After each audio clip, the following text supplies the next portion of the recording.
काफ़ी लोगों को एक चीज़ को लेकर के बहुत ज़्यादा डाउट हो रहा है कि जो यूपी पीसीएस 3 का पेपर है जो कि 26 और 27 अक्टूबर को होने जा रहा है, तो ये जो पेपर है ये आपका पुराने वाला आएगा या नया वाला आएगा? आपको पता है कि पहले 17 मार्च को पेपर आपका प्रस्तावित था, बट आरओ का पेपर जो है लीक हो गया था, तो उसके बाद में 17 मार्च को ये पेपर हो नहीं पाया था। लेकिन उम्मीद यही जताई जा रही थी कि 17 मार्च को हो जाएगा पेपर, ऐसा न्यूज़पेपर वगैरह में सुनने को आ रहा था। तो बच्चों को ये लग रहा है, काफ़ी बच्चों को, कि पेपर पुराना ही आएगा। तो करंट अफेयर्स की उसके हिसाब से फिर उनको पिछले 8-9 महीने का, 10 महीने का अच्छे से पढ़ना पड़ेगा। तो बेसिकली 2023 वाला करंट अफेयर्स उनको पढ़ना पड़ेगा। तो पेपर पुराना आएगा या नया, भाई देखिए किसी को नहीं पता कि पेपर पुराना आएगा या नया आएगा, ठीक है। पेपर बना था नहीं बना था वो सब एकदम अलग बातें हैं, उसका कोई पॉइंट नहीं है। लेकिन पेपर में जो चीज़ आई है, जो आयोग ने अपनी चीज़ें बताई हैं, उनमें ये चीज़ है कि जो पैनल है वो नया है, यानी कि लोग भी नए हैं, पेपर भी नया रहेगा, ठीक है। तो पुरानी जितनी चीज़ें थी वो आपकी अब खत्म हो चुकी हैं, ऐसी एक उम्मीद जताई जा रही है। ऐसी चीज़ें जो आपने फिलहाल न्यूज़पेपर में और देखी हैं वो चीज़ें हैं।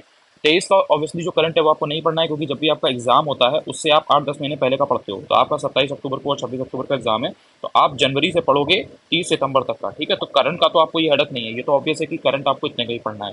ताकि पेपर अगर मान लीजिए, मतलब जस्ट इनकेस मान लीजिए कि 0.01% पेपर पुराना होता भी है, अब मान लीजिए कि कुछ क्वेश्चन पहले के बने हुए वही मान लीजिए डाल दिए, तो वो पेपर पुराना है तो वो स्टैटिक का हुआ ना, तो स्टैटिक का इतना कोई फर्क नहीं पड़ता है। मेन तो जो स्ट्रेस होता है आपको, वो इसीलिए होता है कि अगर पेपर पुराना होगा तो हमारा करंट डूब जाएगा। तो करंट आपको नया ही पढ़ना है, वो आपका जो इधर 8-10 महीने है उसका ही है।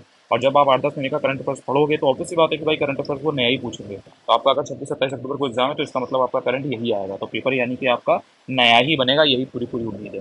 पेपर वगैरह में भी ये चीज़ें आ चुकी हैं, तो इसको लेकर के बिल्कुल भी डाउट ना रखिए। पढ़ाई पर ध्यान देंगे तो आपको ज़्यादा फायदा मिलेगा। Thank you so much.